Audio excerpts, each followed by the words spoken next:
Hey guys, sorry about the lousy quality of the video this afternoon. I just used my laptop webcam. I've got a great laptop, but probably the weakest part of that laptop is the webcam.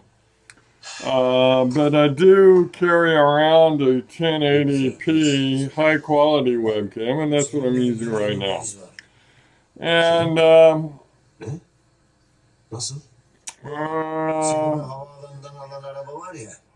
we've had another false flag, and as I keep saying, it's important. I don't expect if the mainstream media looks like they're going to arrest you for you to make a stand about false flags, but I think in our groups, and we should be talking about the possibility that a lot of these events are just totally fabricated, made up, staged. Not to talk about that to me is being dishonest. To pretend that that possibility is not a possibility is being dishonest. Um, Even if we can't prove it 100%, we know they don't try to prove these events to us. They expect us to take it on faith, to believe the witnesses that they bring to the forefront. And folks, I say this a lot. After 911, we're not obligated to believe anything these guys throw at us without a mucho amount of proof.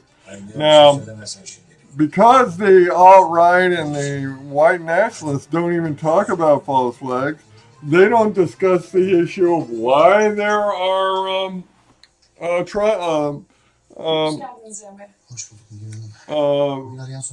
trials going on, events occurring on the same day where these false flags occur that are supposedly real events.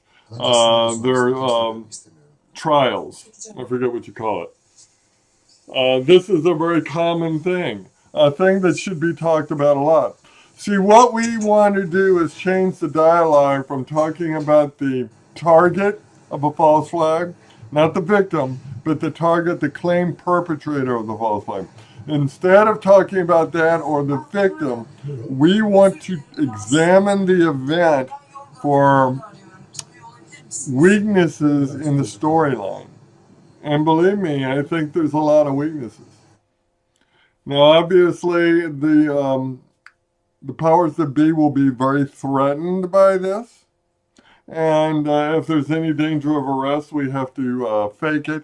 But there's no reason for us to talk about amongst each other, pretend this stuff isn't going on.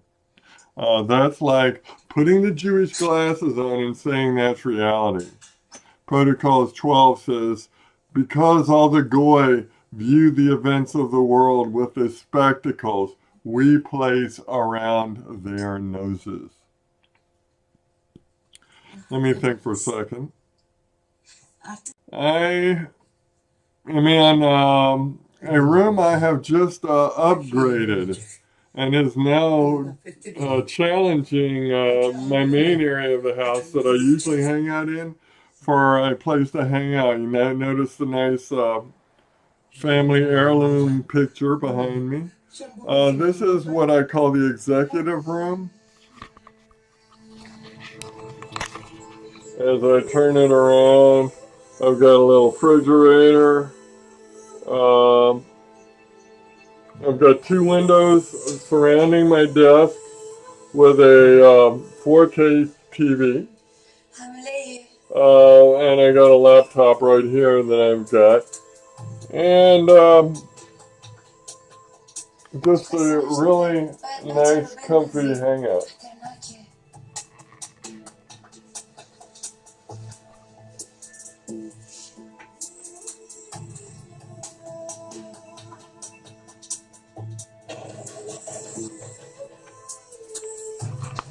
So I thought I'd tune you guys into that.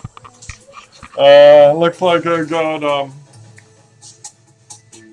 hacked today. I tried to get on my site at 6 o'clock. I could not get on it. I checked the main site where I work, the people I work with who basically support my site, and they were running So rather than even talk to them, I just restored my site. I had taken a restore about 5 hours earlier, so that worked out pretty good for me. Now the site seems to be running pretty well. Um,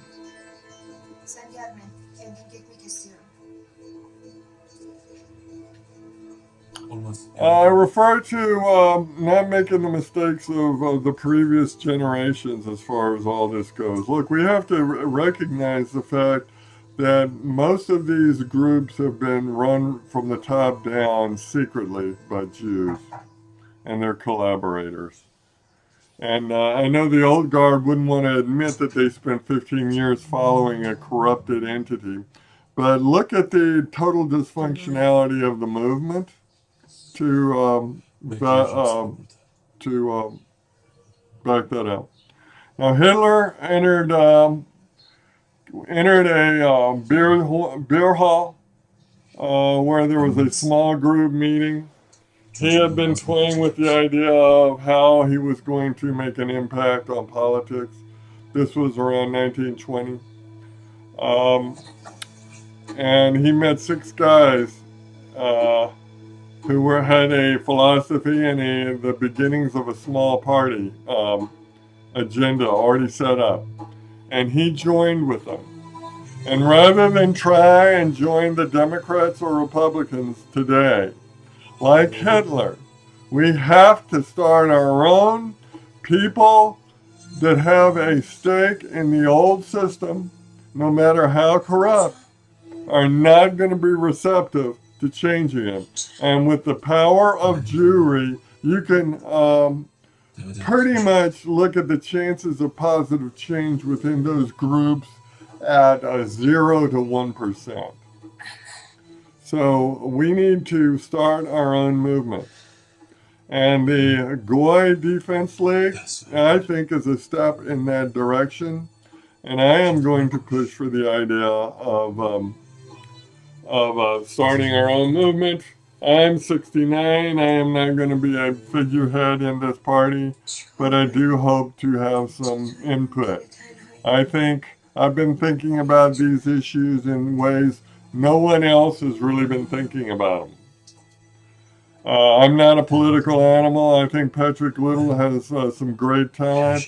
The herding skills of Handsome Truth, I believe, is phenomenal. He's found a way to get the Goyim, the ordinary Goyim, who is Jew aware, motivated. Patrick Little, his talent is untapped. And I'm hoping that all of these guys can join together while keeping their eyes out for the potential troublemakers that want to enter the movement. I have noticed some of these people have been praising some people I think are dubious to be receiving praise, although these people are quite popular. I don't want to get into specifics, but this is where my expertise comes in, and I think my voice needs to be heard with all that stuff goes, where all that stuff is included. And I guess that's all for today. This is Blindlight.org, the substitute channel for Joe Segura, alias Blindlight, saying, don't eat too many hi-hos today, and we'll catch you on the other side of town.